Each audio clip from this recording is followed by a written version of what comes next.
Hello guys, welcome back to my channel. இன்றைக்கி நம்ம என்ன வீடியோ பார்க்க போகிறோம் அப்படின்னு பார்த்தீங்கன்னா, ஹோமோஃபோன்ஸ் அப்படின்னா என்ன அப்படின்னு சொல்லிட்டு அதை பற்றின டீட்டெயில்டான சம்மரி தான் பார்க்க போகிறோம்.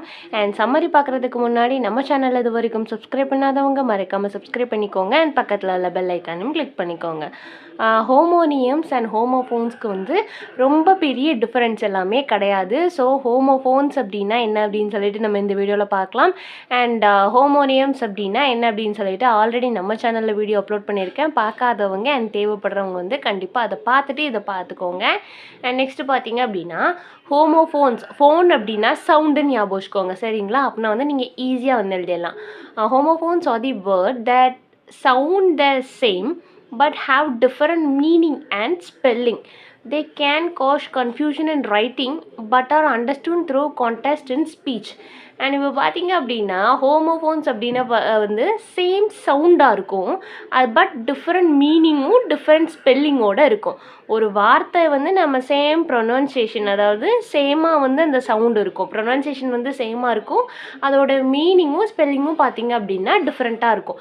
அது வந்து கொஞ்சம் கன்ஃபியூஷன் க்ரியேட் பண்ணுற மாதிரி இருந்தாலும் நம்ம எழுதும்போது அந்த பேராகிராஃபோடு ரீட் பண்ணும்போது நமக்கு மீனிங் புரிஞ்சிடும். அண்ட் பேசும்போது அந்த ஸ்பீச்சோட கண்டென்ட்டை பொறுத்து வந்து நம்ம வந்து அந்த மீனிங் வந்து புரிஞ்சுக்கலாம்.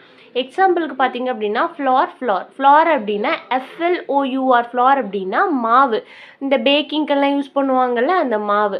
அண்ட் அந்த ஃப்ளார் பார்த்தீங்க அப்படின்னா பூ.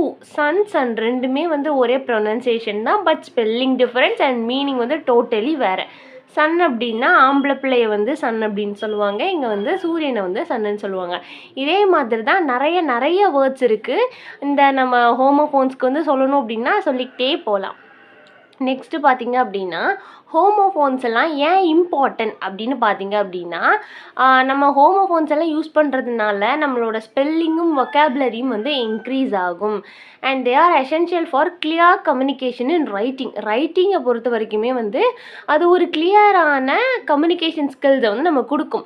நம்ம பேசும்போது கூட வந்து நம்ம அந்த கான்டெக்ஸ்ட் வச்சு புரிஞ்சுக்கலாம். அண்ட் ரைட்டிங்கில் பார்த்தீங்க அப்படின்னா நம்ம ஹோமோஃபோன்ஸ் வந்து ஒரு மேஜரான ரோல் ப்ளே பண்ணுது. அண்ட் அதில் வச்சு வந்து நம்ம நிறைய புரிஞ்சுக்கலாம் அப்படிங்கிறத வந்து சொல்கிறாங்க. அண்ட் ஹோமோஃபோன்ஸ் அப்படின்னா என்ன அப்படின்னு சொல்லிட்டு உங்களுக்கு புரிஞ்சிருக்கும்னு நினைக்கிறேன். ஒரு சின்ன டாபிக் தான்.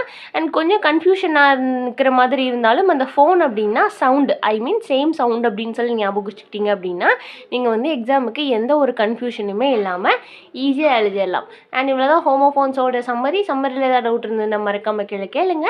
வேறு ஏதாவது போம், நாவல் அண்ட் கிராமர் கண்டென்ட்டுக்கு ஏதாவது டாபிக் வந்து வீடியோ போடணும் அப்படின்னா அதையும் கீழே கமெண்ட் பண்ணுங்கள். And thanks for watching and subscribe for more videos.